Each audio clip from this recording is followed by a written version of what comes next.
Hey YouTube, welcome back to my channel. During this lovely pandemic, COVID-19, stay at home, quarantine, don't go outside, don't go around people, stay 6 feet, keep your distance, hashtag social distancing. So I'm just here chilling at home and I decided why not make another video. So here I am. Today I was wondering what do I want to make a video about. So I decided that I want to tell you the story of my road to becoming an AGPCNP. Stand clear of the closing doors, please.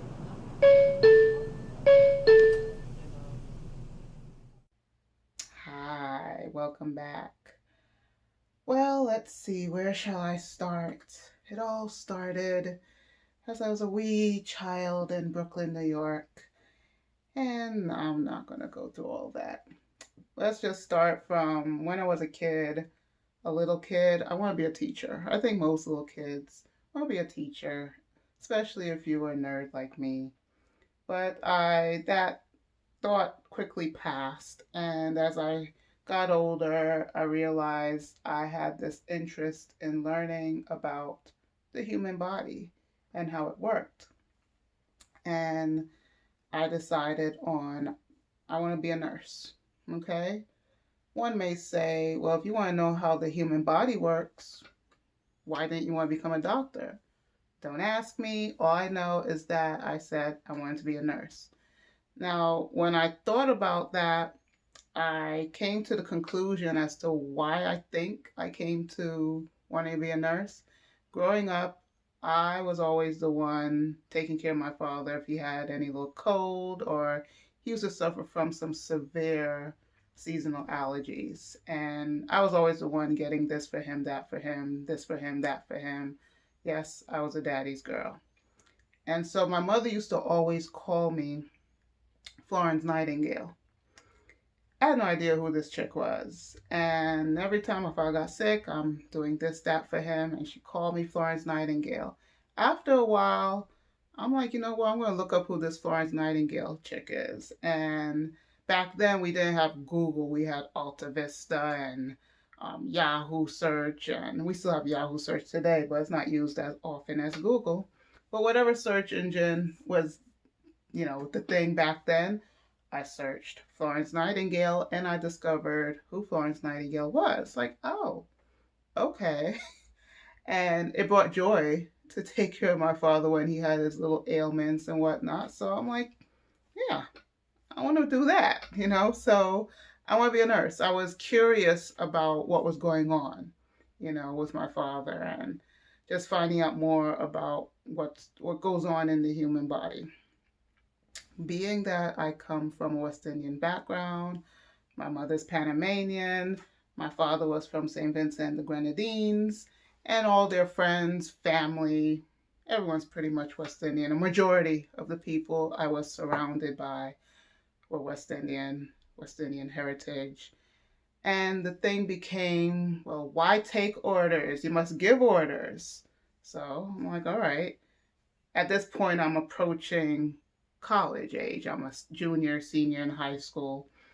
And so everyone's saying, be a doctor, be a doctor. So I'm like, all right, when I go to college, I'm going to apply to be a pre-med major. But I always wanted to be an L&D nurse. I was fascinated by labor and delivery. My last semester of high school, New York City had an externship program where they placed high school students in companies and organizations that were affiliated with what they wanted to do when they grew up.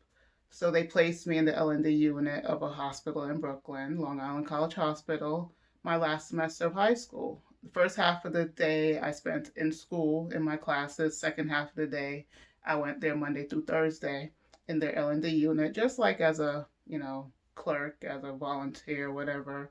I saw C-sections, I saw natural deliveries, I just saw the nurses always taking care of these L&D patients. I saw tubal ligations. I was in the OR with the surgeons doing what they do. I even saw a mother lose her babies, not babies, I should say. I remember vividly a mother lost her twins, or one of the twins. She was able to, carry the other one to term. Both of them were born the same time, but one had died early on. And so when the twins were born, one was alive and well, the other one was stillborn. And I remember seeing that kid in um, the bassinet that they put the babies in when they're born, and it just looked like the child was sleeping. And that was a somber moment during my time, but I knew I wanted to do L&D. So fast forward, I apply to college. I get into Penn State, pre-med major. I'm going to be an OB-GYN. So at Penn State, as you're approaching your junior year, that's really when you're supposed to declare your major. And at that point, I realized I don't want to be a doctor. I want to be a nurse, but if I had switched my major from pre-med to nursing at that point, I would have been in school forever. So I chose to switch to microbiology. It was the closest thing to pre-med. I gave it a couple weeks and then I changed my mind again to biotechnology. And it was an up and coming field when I decided to major in it. And it seemed like an interesting field at the time. So, and the curriculum was closest to pre med, so it wouldn't put me behind too far. I ended up graduating a year and a half late due to this change in major. So, I graduated from Penn State and I worked as a lab rat in essence for a couple companies, biopharmaceutical companies, biotech companies, and I hated it. I was bored out of my mind and I wanted to basically shoot myself. And my face always tells a story, as I've been told. And my mother used to see me coming home every day and she's like, "Why do you always look like you want to kill somebody?" And I'm like, "Because that's how I feel." And I just hate my job. And you would never believe what she posed to me. The question presented to me: "Have you ever thought about nursing?" And I thought to myself for a quick second, because, the Bible says, honor your mother and father, that your days may be long with you. And I'm not going to disrespect my mother, but in my head, I'm thinking, but I wanted to be a nurse years ago when everyone said, be a doctor. Don't take orders, give orders. And all of a sudden now, fast forward, times have changed. You should be a nurse. So I'm like, all right, I'll give it some thought. It was a Friday in April of '03, and I gave it a weekend. I didn't give it much thought because I always wanted to be a nurse. So by Monday, I made my decision. I applied to a local nursing school, which, lo and behold, Long Island College Hospital had a school of nursing. So I applied. They had rolling admission, so I applied. I got in, and I was enrolled that August. So I enrolled and did great. It was a 2-year associate's degree program. They allowed you to take whatever prerequisites was needed. I didn't need a lot because I came from a bachelor's of science. So I had a lot of the classes already. The only thing I had to take was A&P 1 and 2 and a computer course. And sidebar, I'm A+ certified. I'm a techie person. I like computers. So that was a breeze to go through. And A&P actually was a breeze to go through too. I actually enjoyed taking A&P. I aced both A&P 1 and 2. And I went through nursing school and I excelled. And I went through nursing school. I'm doing good. And I got to my last semester of nursing school, and a light bulb came on when I went through clinicals, a critical care clinical with a nurse practitioner, clinical instructor by the name of Maria Rivera. I love that woman because of her, everything kind of just made sense. In my last semester of nursing school, I realized why we do what we do.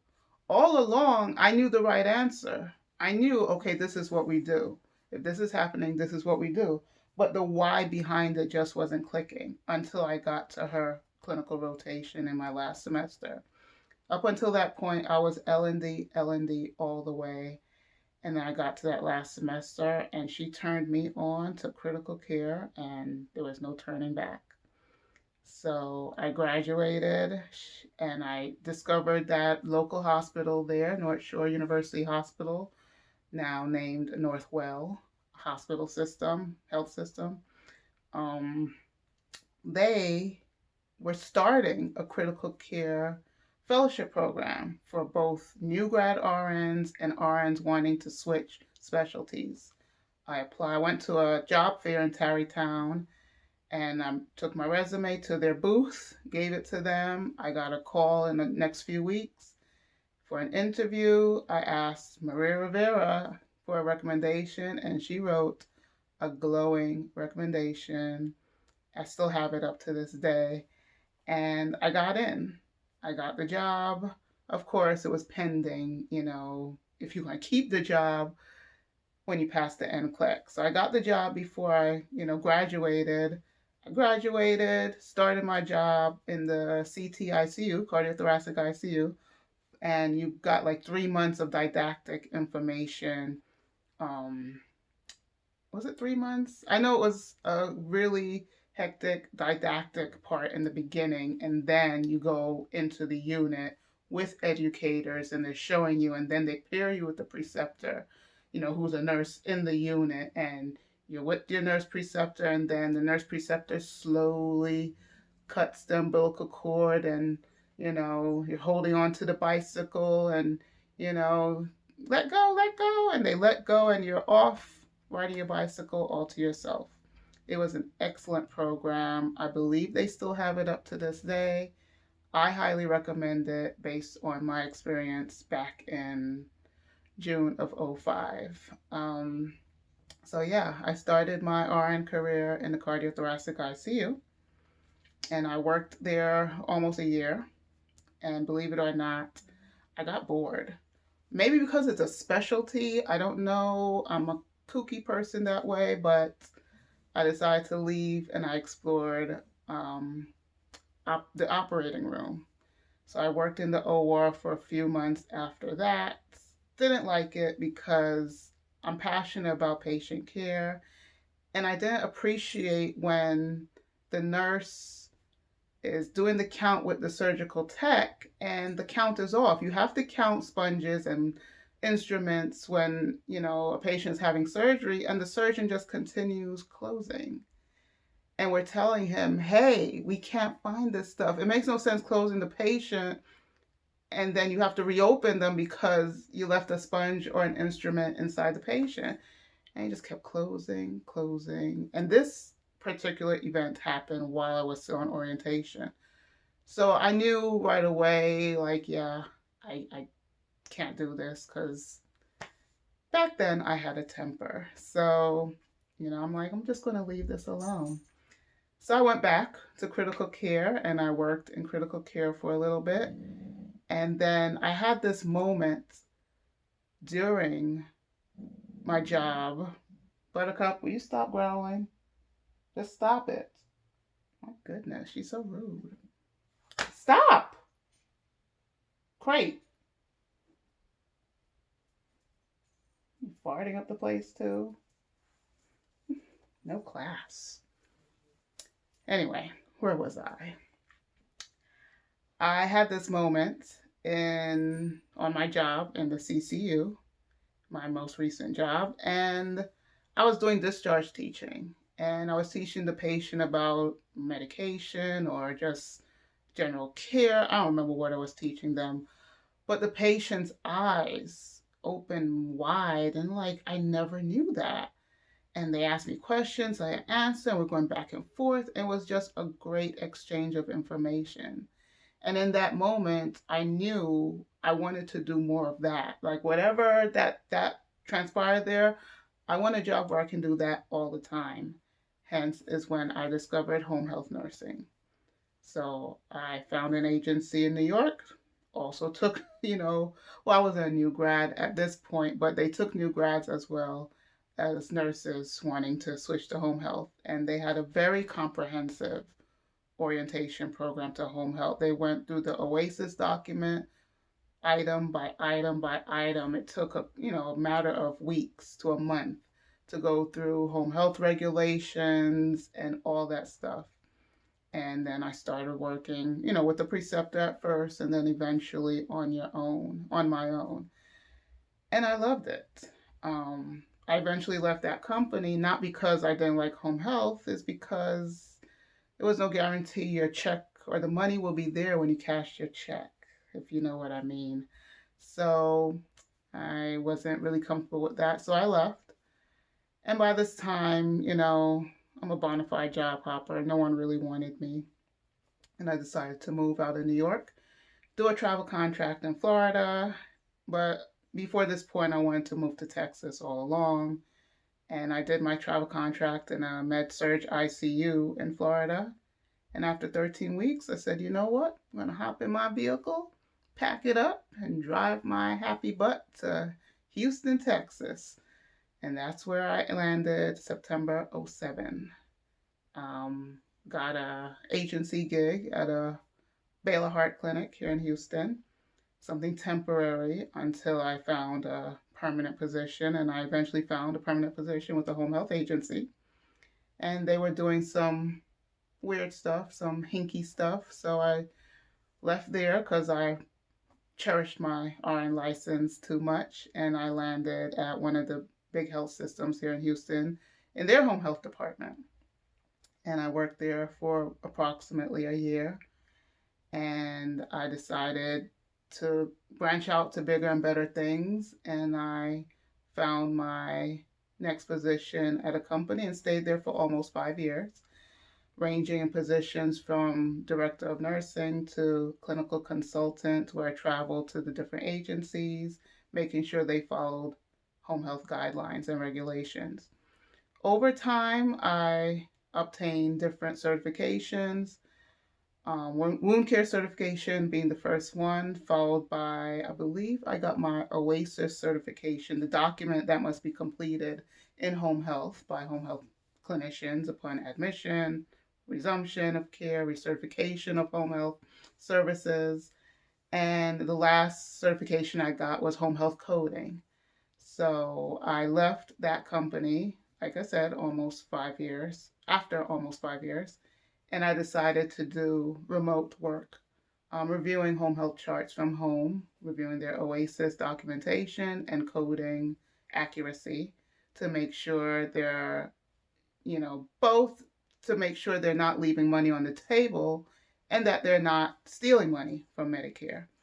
So that is what I've been doing. And, in doing this job, I review a lot of HMPs, patients who've been hospitalized, patients who just came from the doctor's office and starting up home health.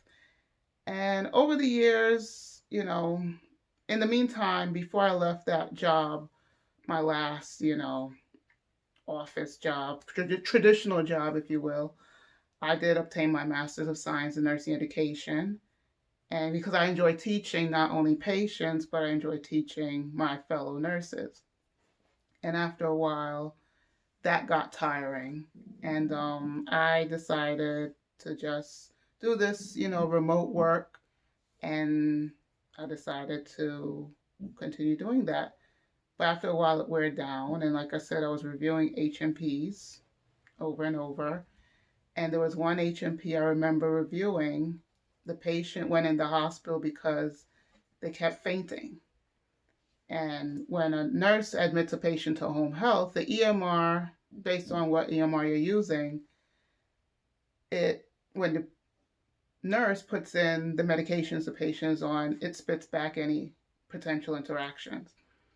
And as I'm reviewing this chart, reviewing the OASIS, reviewing the coding, I saw, interaction between two drugs. I'm like, I was nosy. I had to go down this rabbit hole, and I decided to go down the rabbit hole, find out what's going on with these two medications. What happens when the patient takes these two medications? And when you read the HMP, no one could figure it out in the hospital. We don't know. We did all this test and can't figure out why I discharged the patient back home once she's stable. And when I looked up these two medications, lo and behold, it causes, when they are taken together, it causes a dip in blood pressure. And this is an older lady. And so they're more prone to falls and syncope and all this stuff. And I'm like, that's why the patient keeps falling in her bathroom, because she's on these two drugs.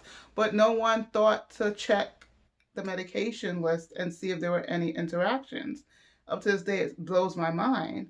So I decided at that point I'm going to go home and apply to a nurse practitioner program, because I keep seeing things like this over and over again. And when I see things, I look it up and I'm always researching. And that just inspired me to go home and apply. And I did. I only applied to one school because I ain't got money like that for all them application fees. So the first school I applied to, I did my research, decided on the school, got in, boom, end of story. By being a nurse in home health, I deal mainly, all the time, with the elderly. I've always had a love for the elderly. Growing up as a kid, I was always around older people and I didn't mind it. I didn't have a lot of friends growing up. I was always around my parents or my parents and their friends. And so, it just came natural to me to work with older people, and I absolutely love it. So I knew when I applied to an NP program, I didn't want to be a family nurse practitioner, because I knew in nursing school that I did not want to do pediatrics. So anything I can do to avoid having to even learn about pediatrics, I was for it. So I was disappointed when they got rid of the geriatric nurse practitioner right as I was finishing my master's in nursing education. But we still had the adult gero nurse practitioner, and that's what I applied to a postmaster's for the adult gero primary care nurse practitioner at University of South Alabama. And I completed that this past December.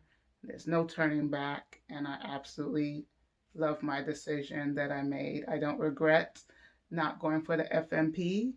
I know it's not going to be easy to find a position. It's not just going to come like that, but I know there are many, many older people out there. The geriatric population is growing, and they need clinicians and providers who know them. So that is the story. Kind of long. I tried to cut out a lot of things, try to make it, you know, catchy and interesting, but that's my story. I decided to share with you. I hope you enjoyed. I hope you can get something out of it. All right. I hope you liked it. Hope you decide to share it if you will. And if you enjoy what you're seeing, subscribe. Join the family. Hope you're enjoying your quarantine 2020 for this COVID-19. Stay safe, wash your hands, stay 6 feet from everybody, and stay safe always. Stay blessed. I love you. Until next time, bye bye.